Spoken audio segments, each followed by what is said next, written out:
we determined that there was movies out there that needed a home, that were willing to embrace what we thought was cutting edge independent film distribution, that was digital, and we were willing to put the work in to go, find homes for those films. Let's discover the Cleveland entrepreneurial ecosystem. We are telling the stories of its entrepreneurs and those supporting them.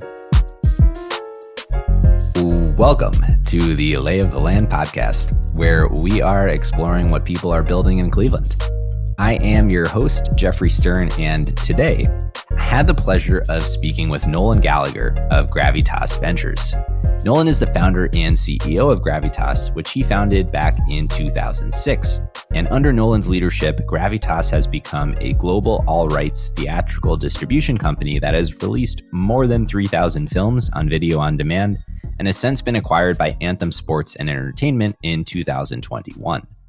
Through its relationship with over 200 audience-facing customers, Gravitas can distribute a film into over 100 million homes in North America and over 1 billion homes worldwide. Nolan, who was born here in Cleveland and ultimately brought Gravitas back to Cleveland from the West Coast, has been named a Hollywood New Leader by Variety and was chosen as part of the inaugural Indiewire Influencer class, which recognized leaders in the independent film industry. Nolan has spoken on numerous industry panels, including the Toronto International Film Festival, South by Southwest Film Festival, and the Produced By Conference. Previously, Nolan worked in corporate marketing roles at industry leaders like Comcast, Warner Brothers, and General Cinema Theaters. This was a fascinating conversation covering the business of entertainment and Nolan's journey building Gravitas into the pivotal distributor that it is today. Please enjoy my conversation with Nolan Gallagher.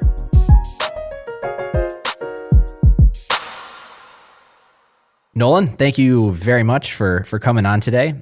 I'd love to start, if you could just tell us a little bit about yourself, the arc of your career and what drew you to the world of film.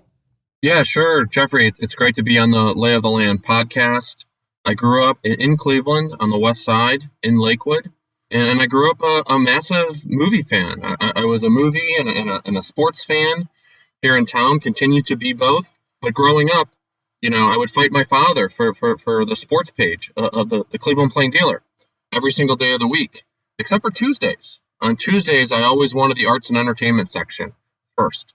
And I would pull out the arts and the entertainment section, and I would look at what was the top 10 grossing movies at the movie theaters weekend before. And I would chart them, and I would see if my favorite movies were doing well week after week. And I was very excited by that. I had a huge passion for that. There was no one in my industry, my family, who was into the entertainment business. My mom was nice enough to drop me off at Westgate or the Westwood Mall General Cinema and watch multiple movies a day. But I got so excited charting, how a film would perform in movie theaters. And this was very strange behavior for a 9-year-old child. But I took the same amount of passion for movie grosses that I did when I was collecting baseball cards or basketball cards. I just kind of loved looking at the numbers and became really a fan of Hollywood, but also a fan of show business because it's both. It's fantastic stories as well as there's a business side to it. I parlayed that enthusiasm ultimately when I went to college. I went to Boston College in Massachusetts, and it just so happens that the corporate office of a company called General Cinema Theaters, where I used to go as a kid, was right next door to my college campus. And I was fortunate to get my foot in the door in the entertainment industry as an intern there, and then ultimately as a full-time employee. My job there as a 22-year-old, I couldn't have been more thrilled. I got to watch movies before they were out. There were people called film buyers who watch a movie 3 or 4 weeks before it shows up in different megaplexes around the world, and they determine if the movie's good and whether or not it should play in how many theaters in a circuit. I was able to sit in and view that process. But my job was to sell advertising. And so I sold advertising before a movie starts, before the trailers started. I sold advertising on popcorn bags. And I really just worked with the major studios to see if they would do, promotions within our movie theaters. It was a great foot in the door. I loved what I was doing. It really, galvanized me to want to stay in the industry. And then ultimately, I followed my boss to a company called Comcast in Philadelphia. And Comcast is the largest cable operator in North America. They also own NBC Universal. And my job then, this is 2003, was to work again with the major Hollywood movie studios. This time it wasn't selling advertising on popcorn bags.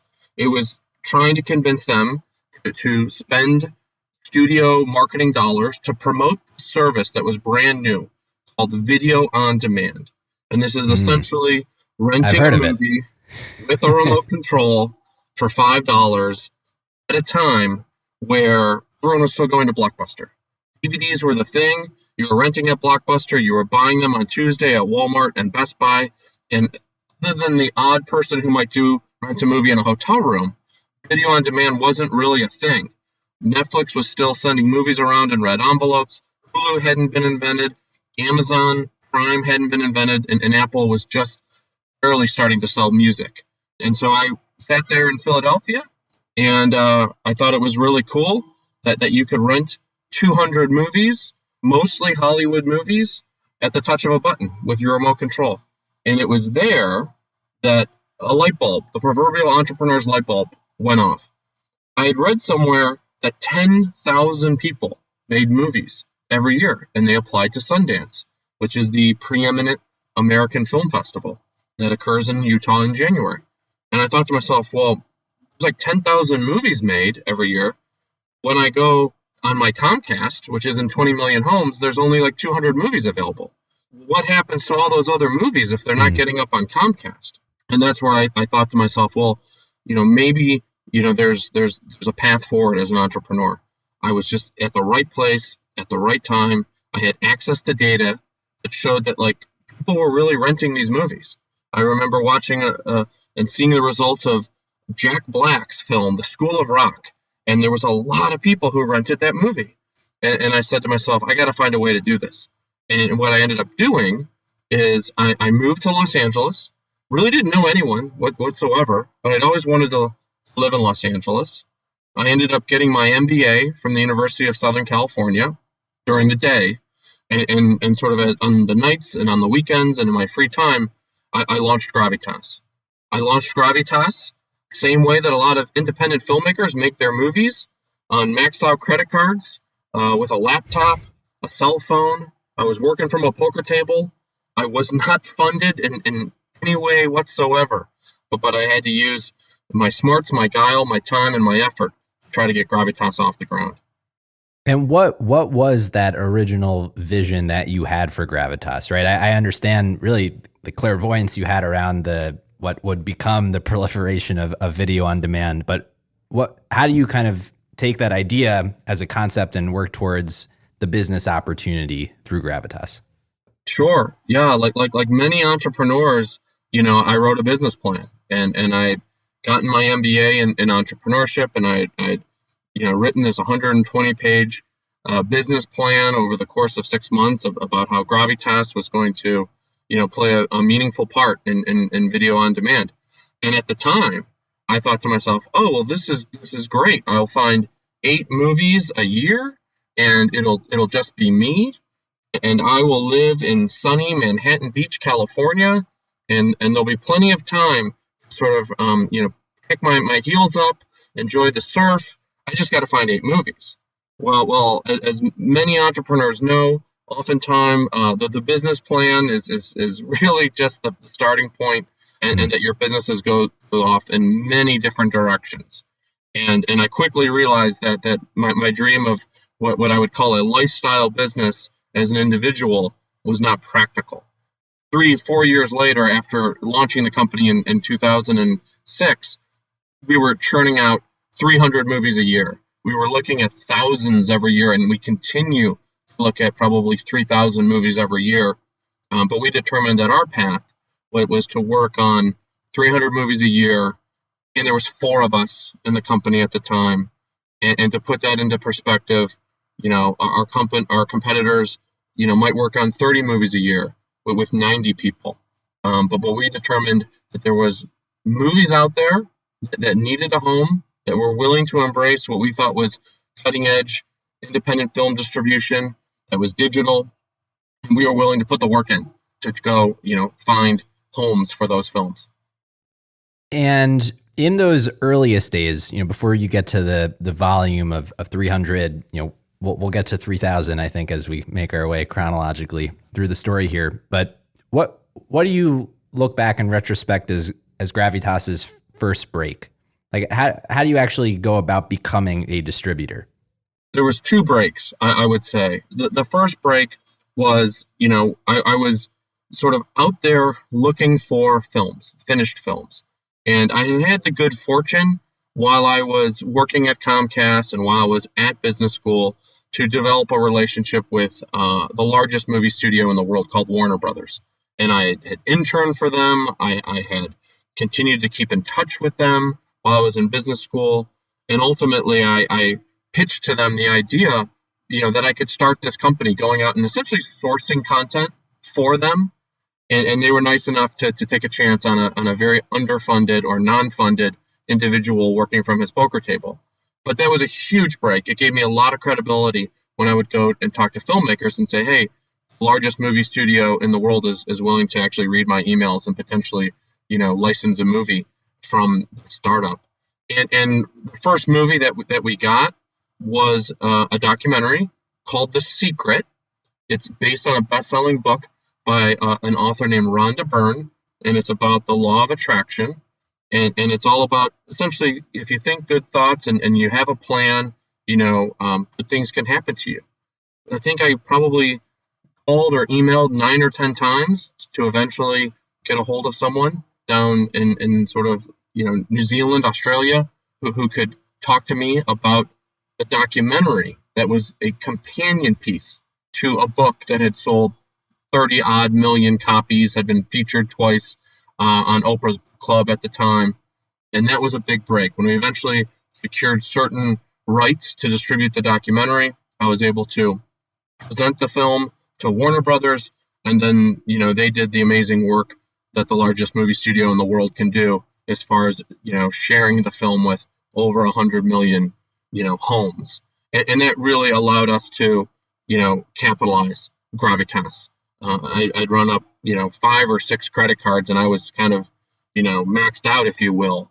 And when that film finally came through, it allowed me not only to pay off the debt that I had put on the company, but also led to the second and by far most long-term break that I had. And that was a very close friend named Michael Murphy joined Gravitas in 2007. Michael and I had gone to school together at St. Ignatius here in Cleveland. We had studied abroad together at the University College Galway in Ireland. Michael, after college, went off to law school. He served in the Army. He had done tour in Iraq and was working as in the office of the Judge Advocate General in Washington, D.C.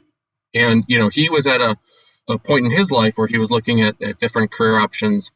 And I did my best to pitch him on an extremely nascent, low-revenue company called Gravitas Ventures. And he was kind enough to drive to California. And, we worked out of our kitchen for many years. But now we've been together for 15 years and continue to, release films and shape, the future of independent films together. Mm. In those earliest days, was the perception that what you were, working towards with video on demand, like, did people look at you kind of, that you're crazy, or were people aligned that this is the way the world is going at that point? I would say there was a very healthy skepticism around video on demand, because the phrase video on demand had been talked about for many, many years. But when you actually get down to business in Hollywood and you're talking to producers and you're talking to financiers, it's like, show me the money. And what that means is either pay me hundreds of thousands of dollars or millions of dollars for my movie that I have spent hundreds of thousands of dollars or millions of dollars filming. And that's really where the rubber meets the road. And again, I didn't have any money.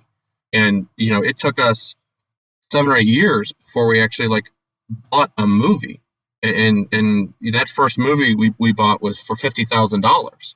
out of the Sundance Film Festival. And even then, 8 years in, I was like, this could bankrupt the whole operation. Today, we're paying millions of dollars for individual movies. But back then, for a technology that wasn't easily understood by producers, again, there was no Netflix streaming. There was no Amazon Prime.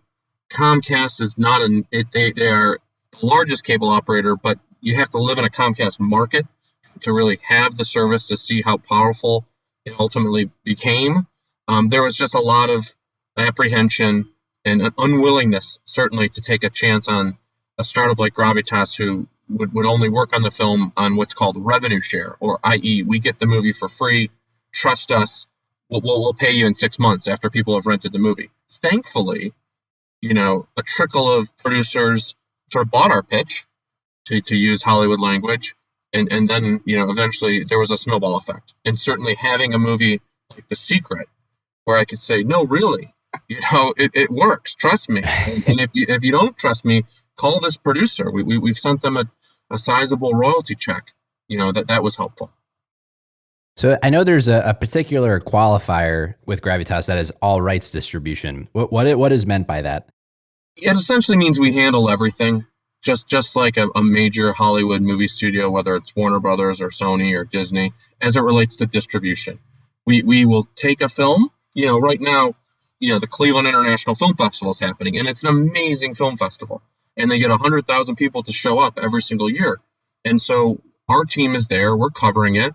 We'll watch dozens of movies, and we'll acquire a handful of those movies, and we'll say it's an all rights deal. And what that can mean is, eventually, let's just say 6 months later from today, after we acquire the film, we can put the movie in movie theaters. We can put the movie on video on demand with all or many of the players that I talked about previously. We can put the movie on DVD. We still put all of our movies out on DVD. There's quite a segment of the population that loves the feel of a physical product and will buy DVDs. And then we can also sell it to what's called subscription video on demand or TV entities. And those could be Netflix or HBO Max or Hulu or some of those other services that people have, where they for a fixed price per month, they have hundreds and hundreds of thousands of choices of ways to enjoy their film or their television entertainment. So what does the process actually look like today, from filmmakers seeking distribution for a film that they've made to someone streaming that film online, going to a theater and watching it in person? What are the steps involved in that process? It sounds like there's some inbound stuff that's coming your way. There's some outbound stuff. You're going to the Cleveland Film Festival. You're checking out films. What are the methods by which you acquire content? Yeah. So as I mentioned previously, we probably look at about 3,000 movies. We have 3 people whose full-time job is to watch movies and talk to producers. And ultimately, if we're interested, and to put out 300 and to look at 3,000, it means we have to say no thank you 9 times out of 10 to really find the 300 films that we think are partners. And we have 200 different partners who we do business with. We'll like, there's a curation that occurs. But once we find a film that we like, and then we do a license agreement. And this is a great opportunity to talk about another huge break that came with Gravitas' journey. And that's when my brother, Nolan Gallagher, joined our company. And he is our executive vice president and handles business affairs, which means that he's the person who is talking to the producers to iron out the license agreement that will allow Gravitas to take on what is generally exclusive rights for a film, to distribute it, certainly in North America, oftentimes around the world, because we want to get a film in front of 100 million homes in North America or 1 billion homes globally. And so Brendan has been with the company over 10 years, was an owner in the company, and he not only, makes sure that everything is legally sound, but he's one of the people who, along with the full-time acquisition executives and myself, go to many film festivals. We certainly go to Cleveland, but we also we were just at South by Southwest last month, and we'll go to Tribeca in a couple months, in Toronto and Sundance. We're always on the lookout for great content. we see them at film festivals. We get them sent to us by, sales agents in Hollywood. We get referrals, which is the best. We are now working on the third or fourth or fifth film of a lot of our filmmakers who we've now been in business with for over 10 years and their friends. But we also get submissions through our website. And I can say that, I probably get a half a dozen movies sent to me every single day. We make sure that everyone's email address from day one is on our website. We're really more than happy to do business with anyone who has made a movie. And as a result of the 3,000 movies that you alluded to, we've worked with probably more first-time filmmakers in the last 15 years than any other company. And it's not just first-time filmmakers, it's female filmmakers, it's filmmakers from other minority groups. We've really had the ability to work really across spectrums of filmmakers. We work on so many different genres where we are not, contained and targeted to one particular audience. Anywhere we think that there's going to be interest in a film, we're willing to acquire and do professional distribution for it. And as you kind of outline the nature of this, it was just occurring to me how analogous it is in a lot of ways to venture capital, just from managing deal flow, making investments, and taking bets on founders, if you will, who are creating these films. When you think about the diligence process and taking 3,000 down to 300 to work specifically on that, how are you parsing signal from noise? How do you cut 10x of the inbound stuff? What are the factors or variables that you're weighing when you gauge the prospective success of a given film or a person that you're choosing to work with?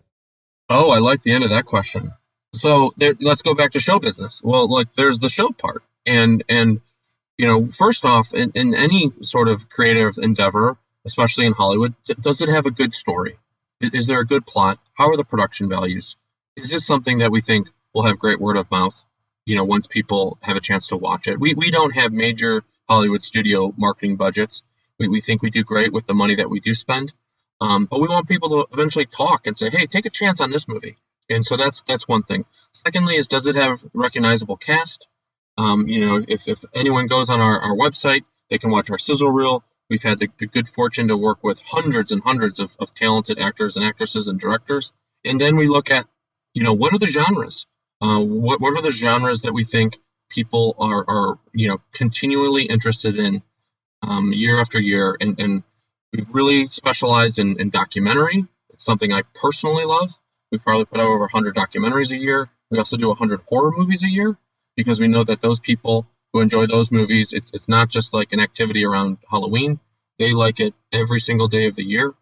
And we also, look for genres like comedy or action or thriller or sci-fi or animation or subgenres like sports documentaries that we know we can identify an audience and serve them a fantastic film. We also look at our data to maybe, talk a little bit about the venture capital point of your question. We look at our data as to what are what's called in the industry comp titles. Like this documentary we might be looking at. Does this look and feel similar to other documentaries that we maybe released 2 years ago or 3 years ago? Especially if it's like a sports documentary. We've got dozens of comp titles that we can look at to see how much money they generated, to be able to frame how much we might offer a producer to buy their movie. We've put out now over 3,500 movies, and our call it our hit rate, if you will, is well north of 80% of our movies have been profitable. And so it's looking at that comp data to make sure that you're continuing to make, wise decisions as, the landscape of how audiences enjoy movies continues to change. But one of the other and not often talked about things that we look at when we talk to a producer is, do we think that there's good fit here? Like whether it's in a Zoom call, whether it's in a cup of coffee at a film festival, whether it's looking at a producer's track record of previous films, when you enter into an agreement with a distributor, it could be 10, 15, 20 years. And you really want good fit because it's an exclusive relationship. It's like it's a long-term relationship. And I think over the years, we've been very fortunate to work with thousands and thousands of producers who have been great fits for us. And that's where to go back to Nolan Gallagher on our team, him and our acquisitions execs over the years, like they not only do a great job of, watching the film for its merits, but also, finding, people, producers that kind of like match the core values and the fit that we want at Gravitas. Just curious, like how much of that decision-making process do you think is quantitative and based on the metrics versus what is qualitative and based on your intuition and your like collective gut as an organization? I would say it's like 75% qualitative and 25% quantitative. We'll watch a trailer and say like, okay, this is good. Let's offer this, and that's qualitative. I've watched thousands and thousands of trailers. I've been with the company from day one.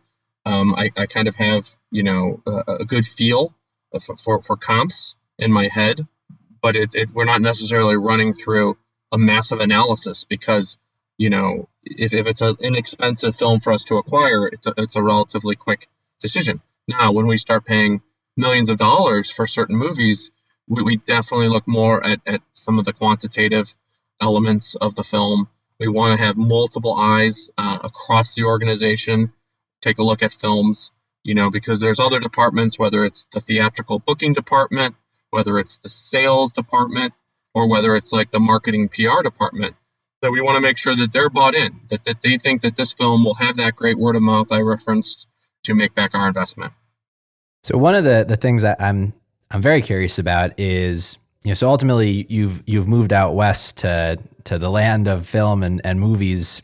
How is it that you bring the company back to Cleveland and what's the thinking behind this transition? Yeah, I started the company in 2006. Ultimately, I spent about 14 years in Los Angeles. Los Angeles was and continues to be an amazing place to work, especially in the entertainment industry. Was able to have countless meetings with producers and see fantastic films and go to red carpets. But ultimately, it was very important to myself as well as the other owners of Gravitas, Michael Murphy and Nolan Gallagher, that we wanted to be part of the economic activity in Cleveland. And so, we ended up buying a floor of a building down in Ohio City, and we wanted to plant our flag as like what we like to say, the largest independent film distributor in Northeast Ohio or the Midwest, and just prove that it could be done. And, thankfully, we didn't skip a beat. We moved the whole company in 2019. We've got an amazing team of approximately 25 people who work for us here in Cleveland, and it's fun to be part of this business community. The great thing about not just Hollywood, but really in Cleveland is everyone it's you're 1 degree of separation from everyone, and that's served us well in Hollywood, and it continues to serve us well here in Cleveland. And we couldn't be happier being here, and we frequently invited and entertained people from New York and LA and Toronto to come to Cleveland to experience it and to further invest in this industry here. And it's in this industry in Cleveland is certainly way more than just Gravitas. I mentioned the film festival. We've got a great film commission. We have companies like Overdrive that are here in Cleveland. We have companies like Findaway that are here in Cleveland. There's a company called Comcast that's also heavily involved in media right down the street from us. So there's a real burgeoning, media and entertainment industry occurring here in Cleveland, and we couldn't be happier to be a part of it. And what we also found, because we did have a small satellite office in Cleveland for many, many years, is that the talent that we've been able to identify in Cleveland, is just as good, if not better than the talent that we would find when we were on the West Coast. We've hired so many graduates from CSU, We've recently hired a great graduate from Kent State. We're always looking to hire great local talent here in Northeast Ohio. And I think that they're excited to work for an industry that's, global in focus and loves the business of movies. As the market has converged with, again, your vision for, at the time, very early, for video on demand, I imagine that has brought with it a swell, an influx of many other people who, perhaps saw the wave coming and were working to be entrepreneurial in the space. When you think about, competition, what does that look like, and how, from that perspective, is Gravitas differentiated? Yeah, we live in such a unique little piece of the industry. I kind of long ago stopped thinking of my colleagues who work in this business as competition. There's so many movies that get made, 10,000 a year. Occasionally, yes, we will bump into a company that's pursuing the exact same movie, and that's what's really interesting about it. We all will converge at these film festivals, and the lights will go down on a movie, and there might be 1,000 people, in Park City at the screening. No one else in the world has seen this movie yet, and of those 1,000 people, there's 950 of them are just general audience people who love independent film. But I know that there's 49 of my quote-unquote competitors also in that darkened room. And, even if the movie's not over yet, I know that, some of them are emailing the sales agent saying, we love this movie and we'll pay this millions of dollars. Or when the lights come up, they're rushing the agent, or they're talking to the producer late into the night. It's just such a rewarding and interesting profession that I've gotten to enjoy for 16 years, but it's not pitched intense competition. There's a movie we might not get it, and I wish the film to be successful, even if it's with someone that's if it's with a company other than Gravitas, and I think they do the same for us. It's still a really challenging industry, but we've been able to do well for ourselves over 16 years, and there's a lot of fun. We travel the same circuit, going to these film festivals or these film markets, and entrepreneurs like to help other entrepreneurs. And I think that we see that in our industry as well, that film distributors like to help other film distributors. It might be hey, who's the buyer at this company? Or do you know someone who might be able to fill this particular position in our organization? Or can you help us with our accounting software? There's a lot of camaraderie, and that's one of the many reasons, I like working in this industry. Has your passion for movies and the industry overall changed over time, or how do you feel about it? I think my passion is for the industry. It continues to glow hot. It's a cliche, but literally every day is different. And now, having done this for 16 years, I can truly say that. And I know tomorrow will be very different than today was. And that's exciting. And I really enjoy building. And, we've been fortunate to recently have been bought by a company called Anthem Sports Entertainment, based out of Toronto. They're great people. They share similar values as we do, kind of like Midwest or Canadian values we found to be very similar. And they own a lot of really interesting properties, from cable channels to wrestling promotions and female mixed martial arts promotions and other properties that really try to cater to enthusiastic audiences. And now they own Gravitas with our 3,500 title library that appeals to massive swaths of general audience, but also a lot of audiences that are really into particular subject matter. So it gets me excited. I will say, to be fair to your question, I don't watch as many independent films when I'm not working. Give me a broad Melissa McCarthy comedy where she's swearing up a blue streak any day of the week, because I need to laugh, and she delivers the goods. And it's that, and probably children's movies now that I have young children. But still love the industry, still love film. Yeah, I would be remiss to not ask you about what your favorite films are. I was going to ask later, but while we're on the topic, what are your What are your top? Oh, well, we ask everyone who works for Gravitas what their top 3 movies are. Mine have really never changed. They predate Gravitas. It goes back to, maybe that time when I would just like love movies. Shawshank Redemption is my number one. Field of Dreams is my number two. And I really like a movie called Bottle Rocket, which is Wes Anderson's very first movie. That's in a tie with The Big Lebowski, which I got to enjoy when I was in Ireland. And so many great fantastic movies out there. Yeah, yeah, there really are. Big Lebowski's on my list as well. All right, well, we'll circle back here.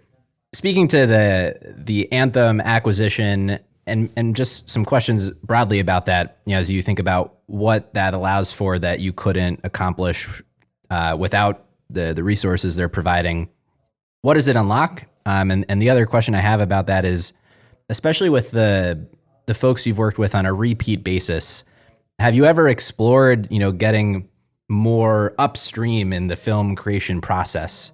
If you've already established a relationship, a trust, like coming in more at an idea stage than a finished product stage, and how you've kind of explored potentially different opportunities for Gravitas as a business. Yeah, we do that very selectively, but in general, Gravitas doesn't read scripts. We're not on set. We're not investing in movies, before they're made, quite frankly. We wait to watch the finished product. We think that, again, there's a lot of product out there, that those 3,000 movies that we don't need to get involved that early, because when you work at the volume that we do, you just kind of have to choose your spots. As an entrepreneur, no can be like, one of the most powerful words that you can use. So no, we don't produce, and no, we don't work on short films, or no, we don't work on television series generally. And that's really allowed us to focus and allowed us to scale our business in a very fast fashion. I mean, I keep going back to this, like 3,500 titles, but like we were able to build that in 15 years. And the major Hollywood studios, it took them 90 years to build that volume. Now, their movies are bigger and more well-known and more valuable, certainly. But it's great when you have 3,500 titles, because then, new entrepreneurs will emerge, and they will launch services online, and they want access to 1,000 titles at a time. So they can target a dozen different audiences, and we're one of the few companies out there that can handle that request very quickly. Well, I think just generally taking a more macro step back, one of the more interesting things that I've been following about just the proliferation of the internet is how it has unlocked niches that, historically, you were confined to those who were in your geographic proximity for whatever interest that you had. And as people have gotten online, it's really led to this proliferation of niches, very specific topics that likely, don't interest any individual person on average, but of which there are many millions of people who are incredibly interested in that specific niche topic. And I'm curious your take on like the power of niches and how you've seen those develop over the last few years. Oh yeah, I mean, and I think you see this oftentimes in documentary. We've had quite a lot of wonderful documentaries that we've worked on. I mean, The Secret I talked about, which you could broadly call something like that would fall into like the self-help category, if you will. We've had a great string of like awesome music documentaries. We were fortunate to collaborate with Dave Grohl on his directorial debut called Sound City. We worked on a documentary that I was personally really proud of about the rise and fall of Tower Records, directed by Colin Hanks, called All Things Must Pass. CrossFit, for those people who love CrossFit, and we know there's a lot of them because we've worked on at least a half a dozen movies, documentaries with CrossFit. We're happy to collaborate with them. Last year, we were really fortunate. We had our first Academy Award nomination for a Chilean movie, that deals with issues around old age, called The Mole Agent. And so when you kind of like work or willing to work on a wide variety of content, even within one genre like documentary, it can bear some really fantastic films. When you think about the future and what's coming next, a few questions about that framing. To start, what is the future of movie theaters and in-person attendance? It's not going to end. And a lot of people like to talk about this, and they've been talking about it for decades. And, 1 billion plus people will go to the movie theaters every single year, and enjoying a movie in a theater is one of life's great pleasures. And there's always going to be teenagers, let's just say, who want to get out of the house. And a movie theater provides a great forum for that. We've seen it just in the last 6 months with movies like Spider-Man. If you put really compelling content into movie theaters, people will go. And filmmakers love being in movie theaters. I mean, it is, it is the history of Hollywood. It is the history of, physical movie theaters. And there's fantastic venues now where you can enjoy those films. We're one of the very few companies that have actually really embraced theatrical since COVID started. We've now released 5 or 6 films in near 1,000 screens, and in one instance up to 2,000 screens. So we took the situation with the pandemic and tried to turn it into a positive from a business standpoint. We went out to Las Vegas to something called CinemaCon and said to the movie theaters, hey, we know we are traditionally thought of as maybe more of a video on demand company, but we've got really interesting films here. As the Hollywood movie studios have moved their movies onto streaming services or delayed the release in movie theaters, would you play our movies in theaters? And they were wonderful collaborators in that regard. I cannot wait to see Top Gun 2 in a movie theater next month. I've been waiting to see this movie for 2 years, and will be so thrilled to sink down in a movie seat and watch that film. The thing that has kind of struck me, because, and maybe this is just my own anecdotal take having experienced it, but to me it was a little strange over the last 2 years seeing a movie primed to be released on a given virtual channel, right? Like exclusively released on Disney Plus or Netflix. What is happening there? Obviously in the context of the pandemic, but is there a longevity to what's happening for what has been the effect of the remote world that we find ourselves in now? Yeah, I think the short answer is like the overall sort of revenue pie is growing larger, and that's good for the ecosystem of the industry. Producers are getting paid, directors are getting paid, talent is getting paid. Companies are staying in business. And it's fantastic for audiences, because, they just have more options of how they prefer to watch movies, whether it's in the home, whether it's in theaters. And why it's happening is, any entrepreneur knows that revenue is important. And, one type of revenue that's particularly desired is subscription revenue. And so companies like Netflix and Amazon through their Amazon Prime service have accumulated north of 100 million subscribers. And HBO, which is now really, they talk a lot about HBO Max, they're up to, when you combine it with their, sort of traditional HBO subscribers, I think they announced this week that they have 73 million subscribers. And Disney Plus, in a very short period of time, has generated a huge subscriber base. And there's others. And so it's really interesting. It's brought a ton of new voices, new creators into the ecosystem. And as a consumer, I think we've got a ton of really excellent choices on a near nightly basis, because it's such a race, if you will, to bring, new and interesting TV and film programming into homes, as well as, in theaters where it makes sense for them. What has you most excited about the future of the industry? Like what in your mind is the next video on demand, 10 years out? What's gonna change? What are you excited about? It's global. It's so cool, to think that we buy worldwide rights. Like we have over 1,000 films of ours where we have worldwide rights, and that there's going to be not just companies like I just mentioned, Netflix and HBO that are already global, but there's new entrants that like 5 years ago, maybe wasn't as well known, like Pluto or Tubi, where people can watch movies for free, which is always what a lot of consumers prefer. But they are launching their services in dozens and dozens of countries over time, so that we can find a great story and share that with a billion people.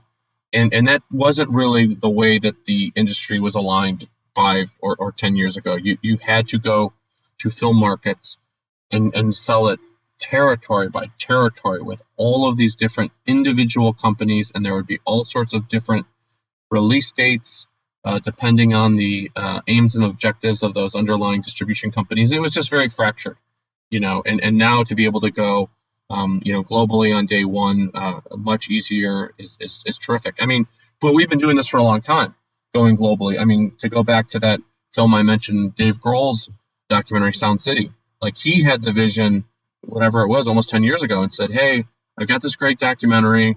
I'm going to debut it at Sundance. Can you get it out around the world a week later? And, I will go promote it, and I will do talk shows, and I will host SNL, and I'll do a keynote 6 weeks later at South by Southwest. And, we said, absolutely. And then we went about trying to figure out how to do that. And we were successful because there were companies like Apple who, really supported that particular film in a big way on debut across, 100 different countries. When you reflect on the journey so far from an entrepreneurship and company building perspective, what are the biggest lessons and learnings that you've taken with you? That it's fun to work with your family and friends. First off, it's been a wild ride, and it's great to work in an industry that is a relationship-based industry. All industries are, let's be honest, but Hollywood or media and entertainment in particular is one that really values the relationships and things like track record and people referring, and helping each other out. And that's very different than like what I expected going into all this as a very, very young executive or startup founder. I thought it was going to be impossible to ever get a job in Hollywood, going back to just the kid from Cleveland who didn't know anyone in the industry. But on the contrary, if I look back now over a 20 plus year career, it's turned out to be much more of a meritocracy than I expected. And just, hundreds, if not thousands of great relationships have come about because of it. I was actually going to ask what you thought some of the biggest misperceptions of the industry are that, someone as a viewer like myself with no other involvement than consuming film might have about the perceptions of what's involved. Yeah, it's available to people who want to put in the time and the effort to be a part of it. When I started, it was, you weren't like really applying online or there was like just nascent websites that you could try to apply, but everyone was applying to the same 6 major studios. But nowadays, with the proliferation of social media and just with like the proliferation of what we define as content, whether it's YouTube channels or whether it's like film and television, or whether it's short form content that can be seen on a variety of different ways, including social media, there's just a lot of opportunity, and you can reach the decision makers. I mean, someone wants to work in the entertainment industry, like, go tweet at the CEO. And, chances are, as one, I love that initiative. And so like it's really out there. And I've spoken in a few college classrooms, and whatever your passion is, like, go to where the action is. Oftentimes in my industry, it's like New York or LA, and put in your 5 years and be willing to do anything. Treat people with respect, work hard, and it'll pay off, because again, people want to help other people in the industry. And once you establish that track record of being able to deliver, they'll want to stay with you for years on down the line. We'll bookend the conversation here. We kind of touched on your favorite movies already, but from the Gravitas library, I want to solicit some of your favorites from there. Sure. I mentioned a documentary called All Things Must Pass about the rise and fall of Tower Records.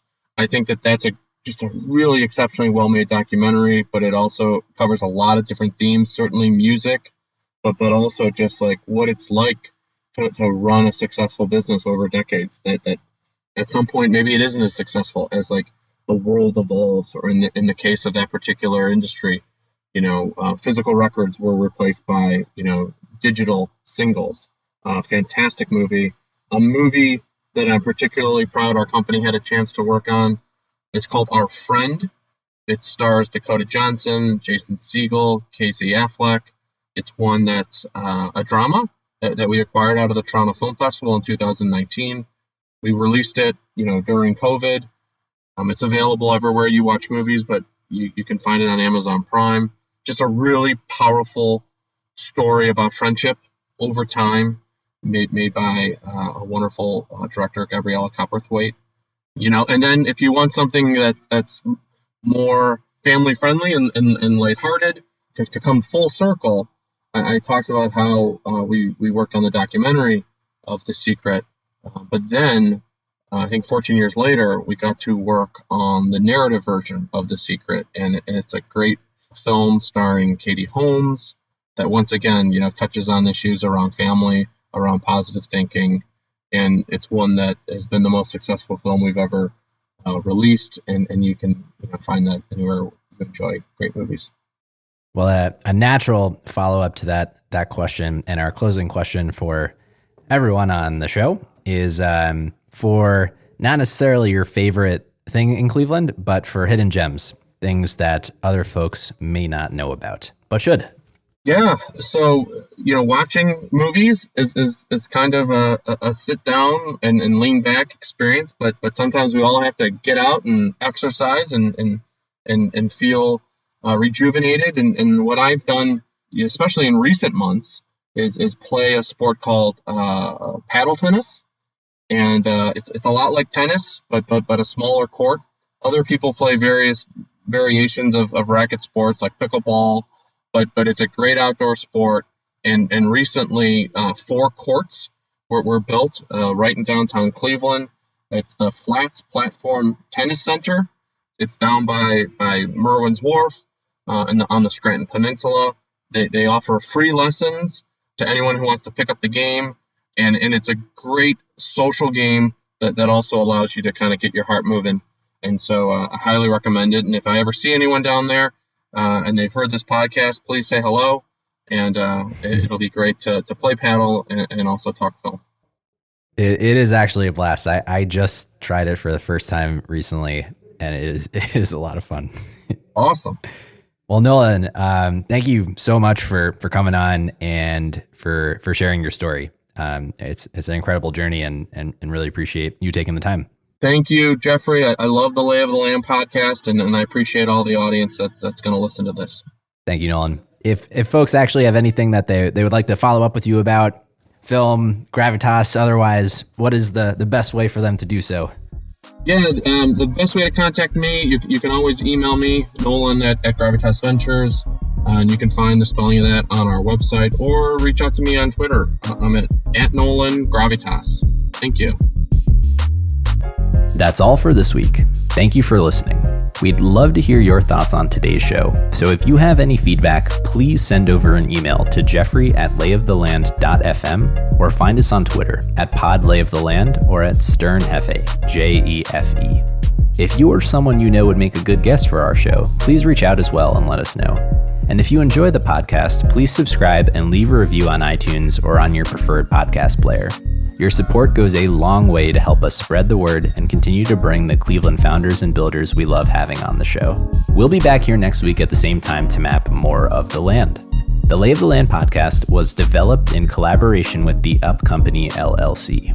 At the time of this recording, unless otherwise indicated, we do not own equity or other financial interests in the company which appear on this show. All opinions expressed by podcast participants are solely their own and do not reflect the opinions of any entity which employs us. This podcast is for informational purposes only and should not be relied upon as a basis for investment decisions. Thank you for listening, and we'll talk to you next week.